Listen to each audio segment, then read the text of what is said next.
గమనించాల్సిన అవసరం ఉంది. తెలంగాణ రాష్ట్రంలో ఈరోజు ఎక్కువ శాతం మంది యువకులు ఈ రంగం మీద ఆధారపడి పనిచేస్తూ ఉన్నారు. అట్లా చూసుకున్నప్పుడు 25 లక్షల మంది మన తెలంగాణ రాష్ట్రంలో పనిచేస్తే దేశవ్యాప్తంగా 10 కోట్ల మంది రోజు రవాణా రంగంలో పనిచేస్తూ ఉన్నారు.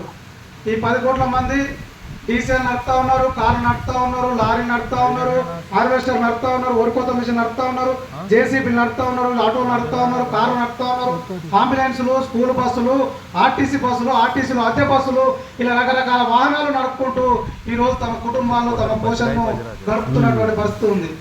వీరంతా కూడా ఎవరి మీద ఆధారపడి బతలేరు. ఈ ప్రభుత్వం కూడా వీళ్ళకి ఏం సాయం చేస్తలేదు. ప్రభుత్వం దగ్గర వీళ్ళేం ఉద్యోగాలు చేస్తలేరు.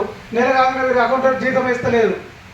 పొద్దున్నే కూడ ముందుకు వెళ్ళేసి స్నానం చేసి బండి ఎక్కితే పొద్దుకినాక 12 గంటలకు ఇంటికి వెళ్ళే పరిస్థితి ఉన్నది. రోజంతా రోడ్డు మీద తిరుగుతారు. ఒక దగ్గర ఆగి నిల్చొని 1 గంట సేపు సేద తిరిగే సమయం లేదు. ఇంటి దగ్గర 1 గంట సేపు పిల్లలతో గడిపేట సమయం లేదు. 1 గంట ఆగితే ఎక్కడ కిరాయి పోతుందో ఈ రోజు ఉన్న పరిస్థితుల్లో పెరిగిన ధరలకు అనుగుణంగా రోజుకు 1000 రూపాయలు సంపాదించకపోతే నా కుటుంబాన్ని నా పిల్లలను పోషించుకునేటువంటి పరిస్థితి లేకుండా పోతా ఉన్నదని చెప్పేసి ఈ రోజు అరిచేతులు పాలన పెట్టుకొని రోడ్ల మీదకి వచ్చి పనిచేసుకొని ఈ రోజు కుటుంబాన్ని పోషించుకుంటా ఉన్నారు. అలాంటి రవాణా రంగ కార్మికుల్ని కాపాల్సినటువంటి బాధ్యత ఈరోజు కేంద్ర ప్రభుత్వం, రాష్ట్ర ప్రభుత్వాల మీద ఉన్నది. కానీ ఈరోజు ప్రభుత్వాలు ఆ రకంగా ఆలోచన చేస్తలేవు. మొత్తం రవాణా రంగాన్ని నిర్వహణ చేయాలి. రవాణా రంగంలో కార్మికులు ఎవరు కూడా బతుకోవద్దు.